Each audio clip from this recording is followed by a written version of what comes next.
This podcast is part of the Big Heads Media Podcast Network.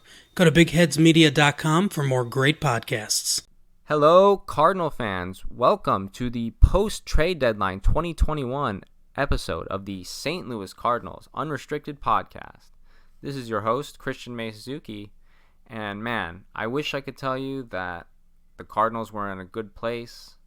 I wish I could tell you that John Mozeliak exceeded my expectations and really made a move to put this team in a good position. He did not do that.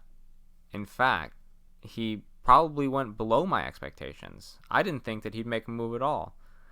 And yet, he made moves that subjectively, objectively, whatever way you want to look at it, makes the team worse. You can't tell me that trading for J.A. Happ, trading for John Lester, and trading guys who are younger and have far more potential to contribute, not only this year, in a year that's essentially lost, but in the next couple of years, this window that we have with Paul Goldschmidt and Nolan Arenado.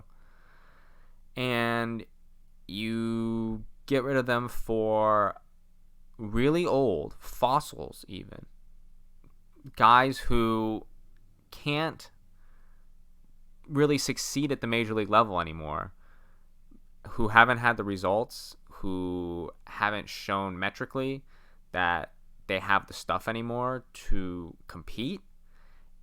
And you're doing this just to get a couple of guys who can eat innings and finish off the season clamoring at 500. I get it. This team is more than a trade deadline away from being a complete team and from really competing for a title. And I get that we need the starting pitching because there's guys like Oviedo.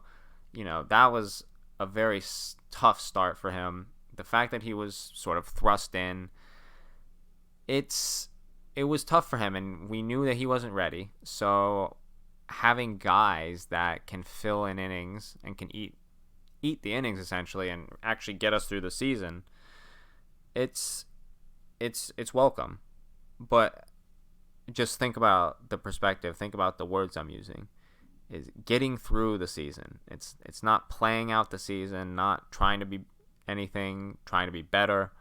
You're just trying to get through it, trying to labor through it and get to next year.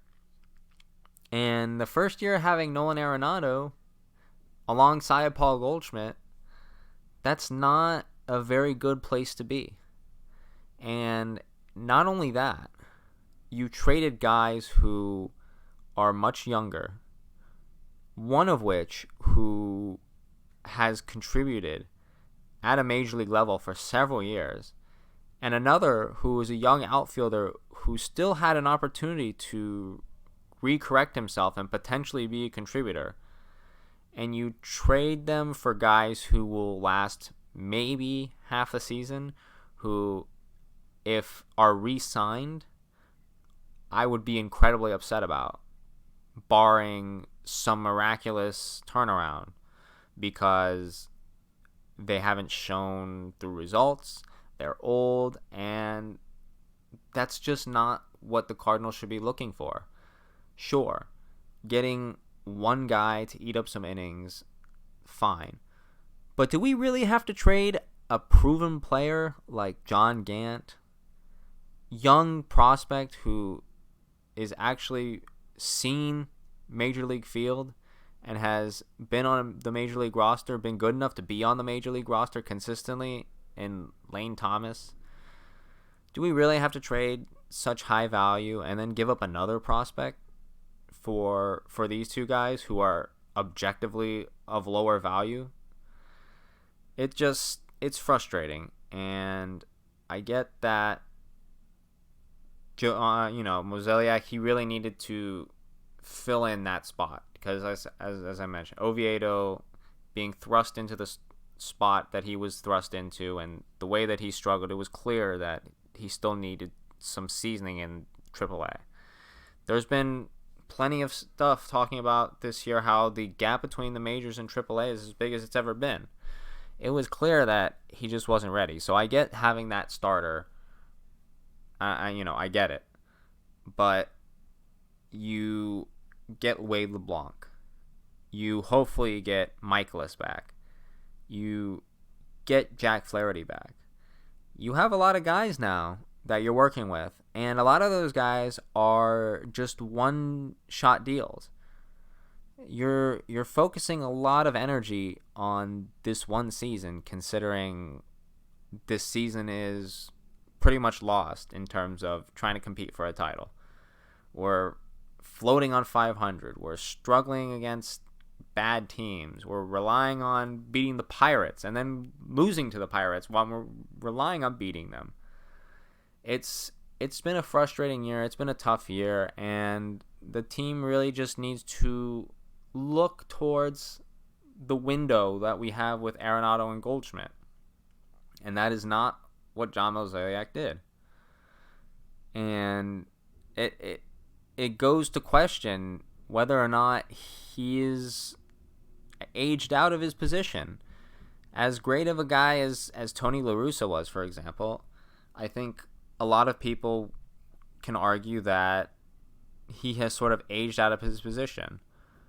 It's the way that he works and that he manages might not be suited for today's game, for today's players, and not just from a X and O perspective, but from just a day-to-day relationship perspective, especially when you consider all the other junk that happened during his time retired.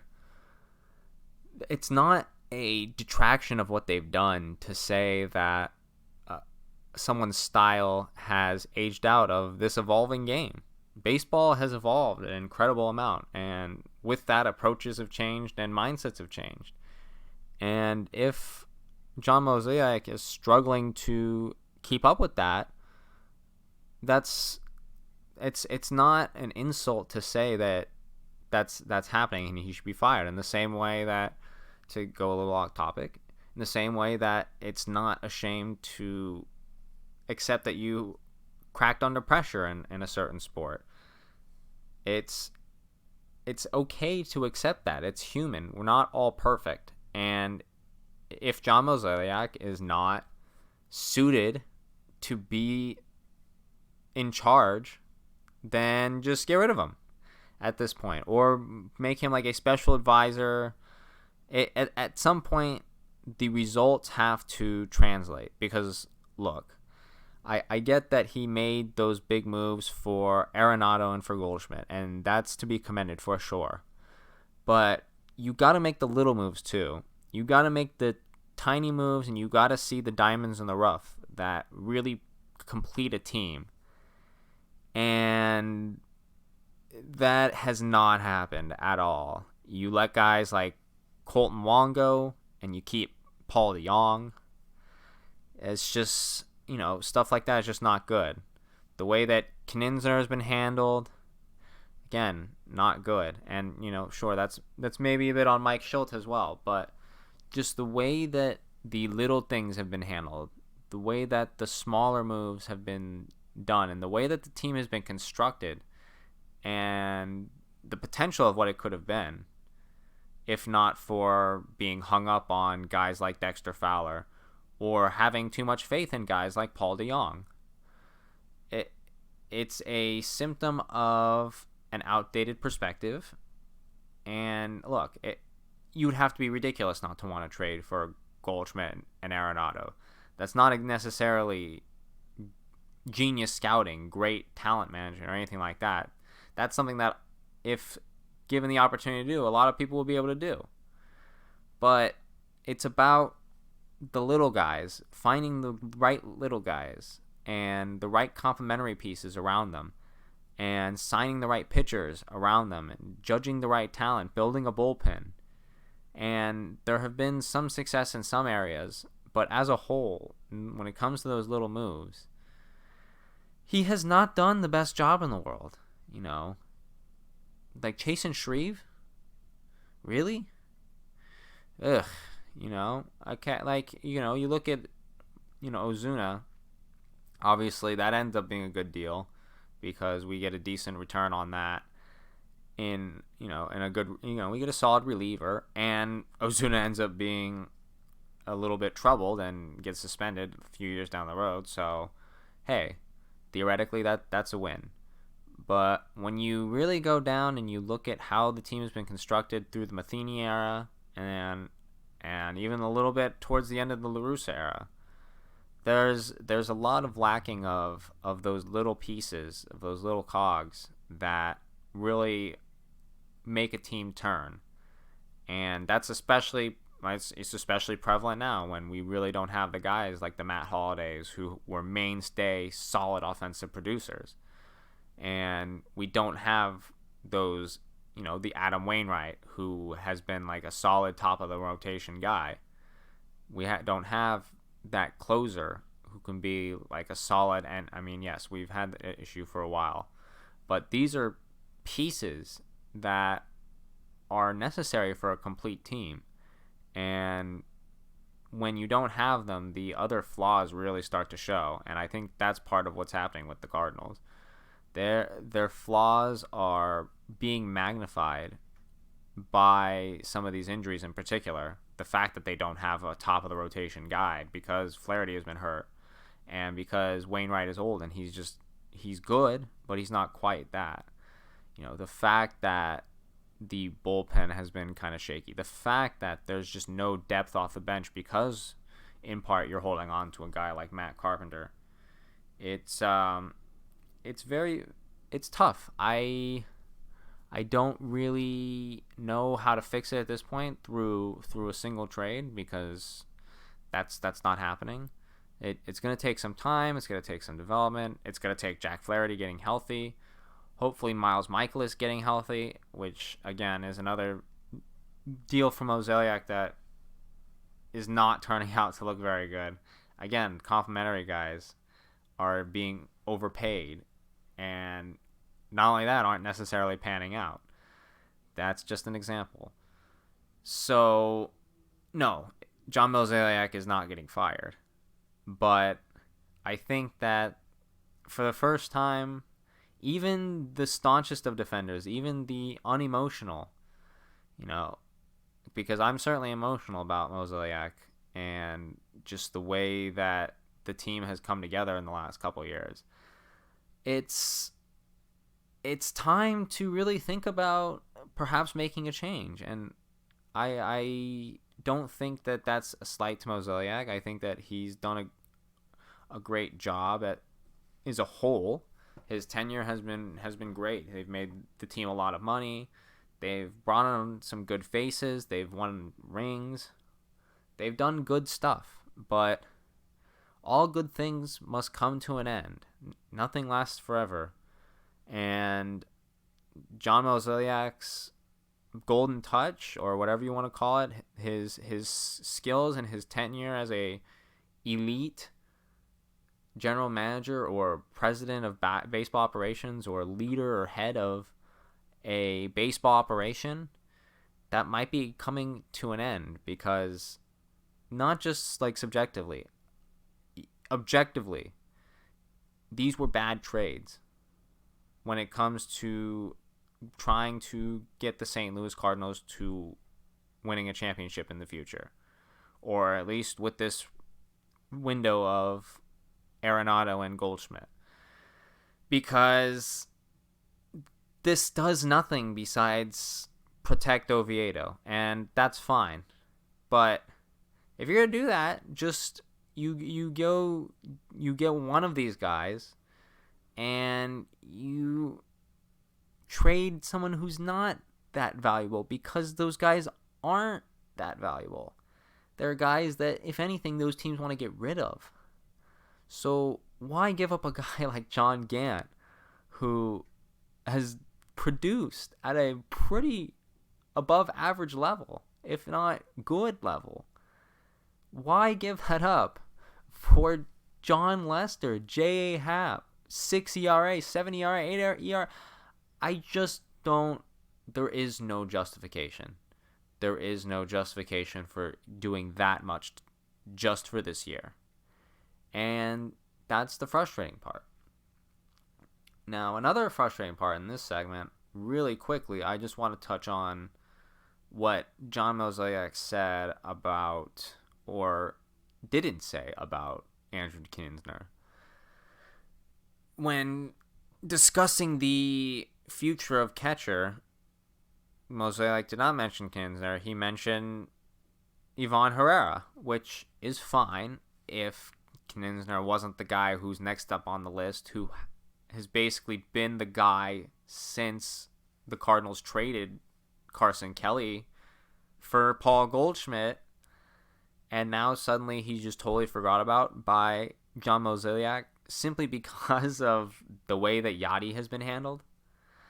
It is incredibly frustrating, and I get that Yadi is a strong body, very hard-headed, and wants to play every day. But at the end of the day, he's your employee. He's a guy that you are paying a lot of money, and he's a guy that you can say, look, it's not about you. It's not about, we're not saying that you can't play. We're not saying that you're tired. We're just saying that you're coming towards the end of your career, and from an outside perspective, an objective perspective, playing our prospect, our young catcher, for stretches is important. You don't want to just leave him on the bench, because that's what's happened, and he has been criminally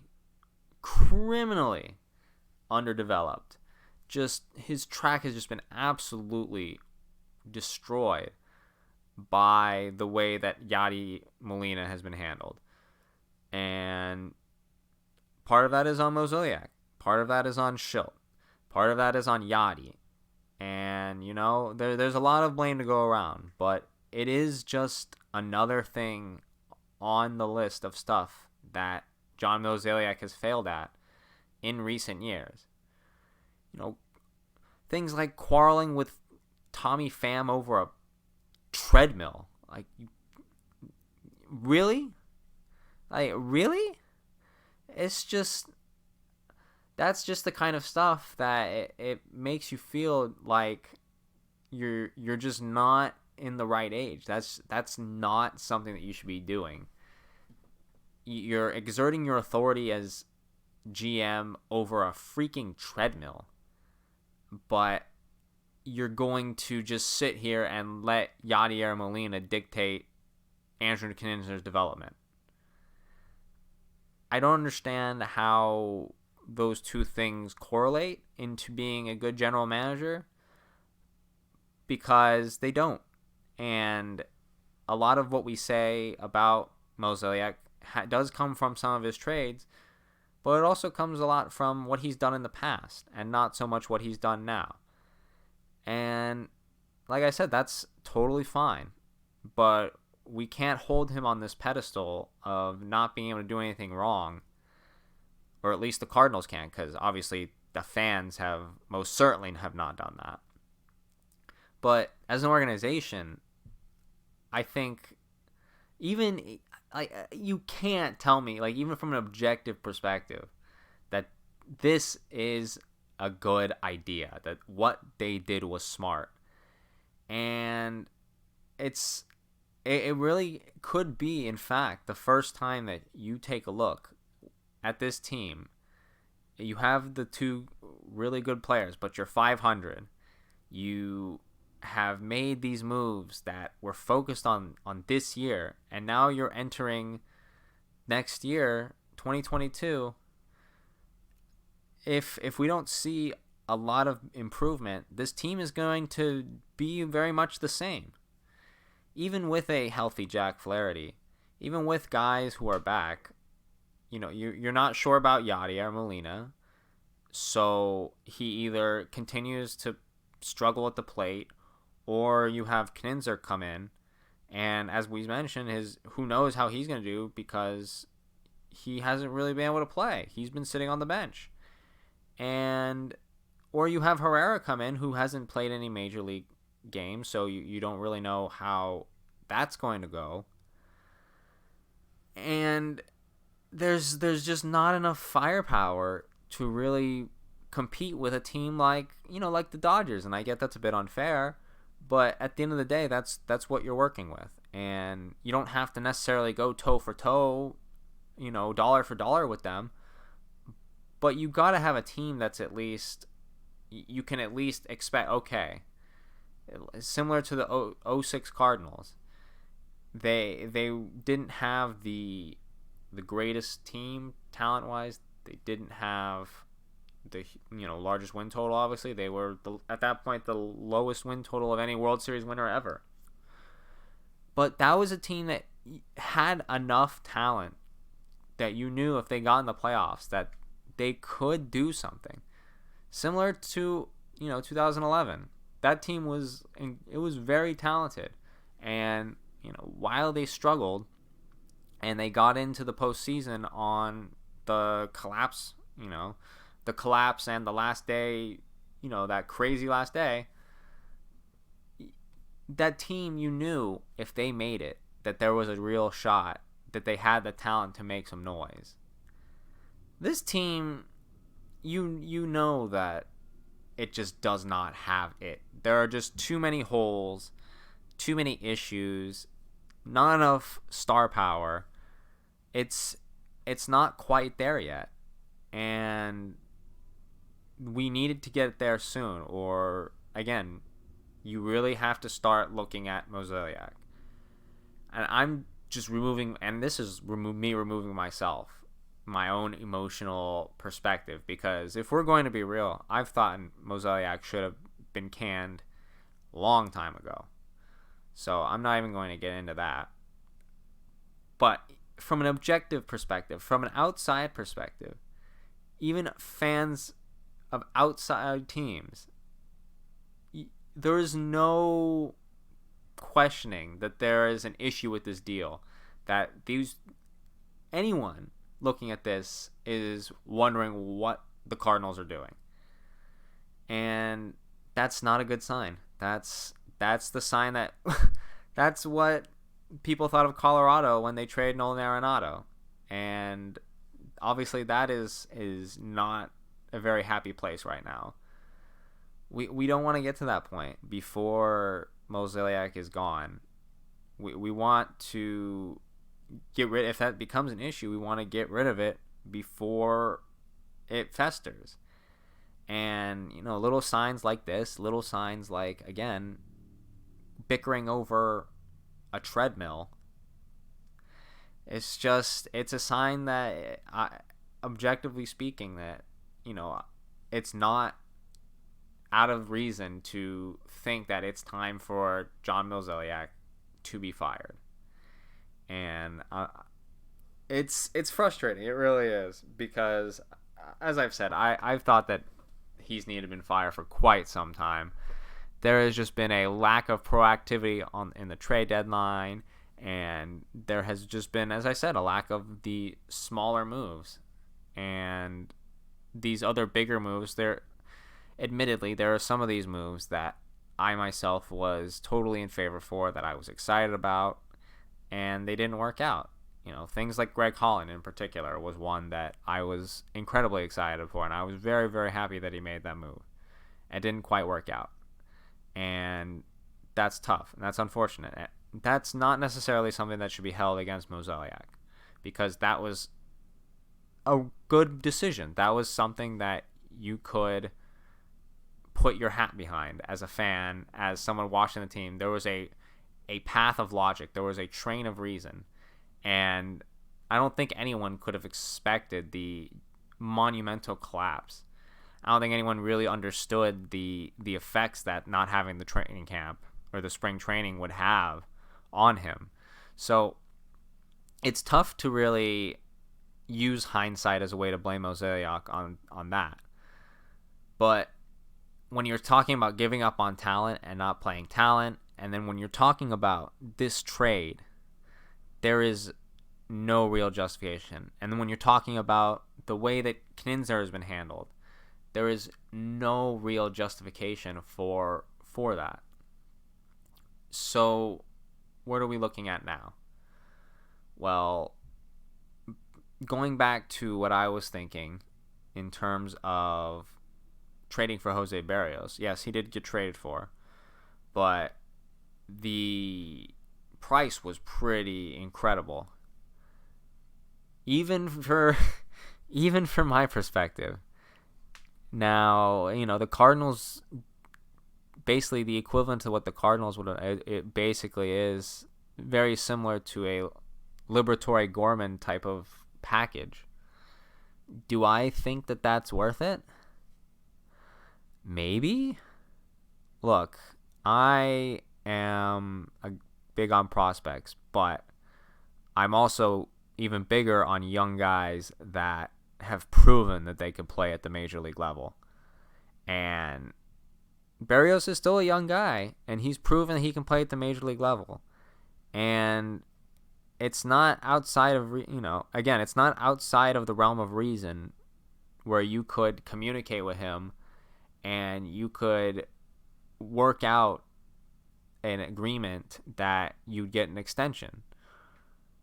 Or you do it similar to the way Arenado has done it, where he hasn't necessarily agreed per se, but even with the team struggling, he's warmed up to the town, he's warmed up to the people, and he's warmed up to his role here. And that's something you could do with Barrios. You could have made him the number 2 guy beside Jack Flaherty, on a competitive team with budding players and a couple of superstars to lead them in the next couple of years. That's definitely something you could have easily pitched as, hey, you are that last piece. You are the guy that will make us competitive again. If we're healthy, we can be a playoff team or potentially a World Series team. Is it worth giving up Gorman and Liberatore then? Honestly, this might be my bias showing, but you know what? If you can get a guy like that and you can secure him for 5-6 years alongside Flaherty, I think you do that. And it obviously remains to be seen. I don't know how the impact will be because he stayed in the AL, but it does remain to be seen how he does against a pretty scary hitters division in the AL East. So who knows? I might look like a big fool, and this clip might be getting put on Twitter in a couple of years if things start picking up, and who knows? I might look like an idiot, and people might laugh at me, and I might end up on freezing cold takes or whatever it is. But I mean, look, Jose Barrios is one of those guys that I thought would have been the answer. Would have been a guy who you could secure for a long time and really been that guy who you could pair alongside Flaherty and have a dynamic duo for years to come. But if they did not feel that they could do that, if they did not feel that Gorman and Liberatore was worth it, then you know what? I can't necessarily blame them. And if there wasn't anything that was really positioned to really put this team in a good position next year, then look, I can't necessarily blame them. What I can blame them for is being so short-sighted to where just because this team has a problem with walks and John Gant walks a lot of people as a starter, you decide that that's the problem and you trade John Gant for a guy who is probably gone next year and is objectively worse. That is what you can blame them for. You cannot blame them necessarily for what they acquired. You can blame them for the value they gave up, the asset balance that occurred in response. It was not good. I am really not happy that they gave up John Gant for half a year of a 6 ERA pitcher, a 5 ERA pitcher, whatever. A not good pitcher at this point in their career. And it's hard for me to leave it at anything else than that because, I mean, it was not a good deal, and this might be the worst trade deadline that we have seen out of John Mozeliak ever. Because doing nothing would have been far better than what happened. And, going forward, we have some pieces in place, but there needs to be more done to maximize the window of Arenado and Goldschmidt. Because it's not necessarily just about how long they're here. It's about how long they're young here and how long they are who they are, who we're paying them to be, who we remember them as. And that's something that needs to be kept in account. And the Cardinals need to really make moves, or they're going to risk just letting those guys be a disappointing, great move, but a disappointing one at the end of the day. Because if no World Series comes from the tenure of these two together, it will be a disappointment. And if you have a guy like Bader and a guy like O'Neill really emerge in the next year, and you still cannot supplement them because you lose Yachty and you don't have a catcher ready, then you know what? That's when you have to really look at John Mozeliak and think, okay, is it time? Is it time? Because Bader, O'Neill, they're the guys with a lot of potential there. And they're just, again, while it's not going to be done in one swoop, there's just a couple more pieces that this team needs. And it's pretty apparent where they need to go. You know, we need a new shortstop. We need a catcher who's going to replace Yachty. We need a guy to pair alongside Flaherty to replace Wainwright. You know, because Michaelis is can be a good third guy, but we need a guy that can really have the upside to pair alongside Flaherty. These are the things that are obvious needs, and that enemy teams know, or opposing teams know. John Mozeliak knows. We all see it. It's just a matter of making the moves and getting stuff done during the window in which you made your big moves, your Arenado and your Goldschmidt, your defining moves of the modern era. If you cannot capitalize on them, then it's time to look beyond John Mozeliak. Anyway, I know this was a bit of a long episode, and thank you all for bearing with my long rambling rant. Hopefully we'll get back to a little bit more positive notes, a little bit more analysis on the way people have been playing, on the games and whatnot. But just this trade deadline was just so frustrating, and my feelings about Mozeliak, they're definitely something that needs to be unpacked for sure, because it's getting to a point where, even objectively speaking, as hard as I try to keep my emotions out of it, even so, it as I've said, it's looking like it might be time, because this was an unacceptable trade deadline. So thank you all for listening. I hope all of your days are going wonderfully, all of your weeks are going wonderfully, because the Cardinals are certainly not helping, and you all deserve all the wonders in the world for dealing with this team and dealing with what we're having to deal with right now. The disappointment, the frustration, just the John Mozeliak, the Mike Schilt. That's a topic for another day, but I hope you're all having a great day, and hope you have a great rest of your week. Hope the Cardinals have a good week, and let's pray that John Lester doesn't get blown up. Go Cardinals.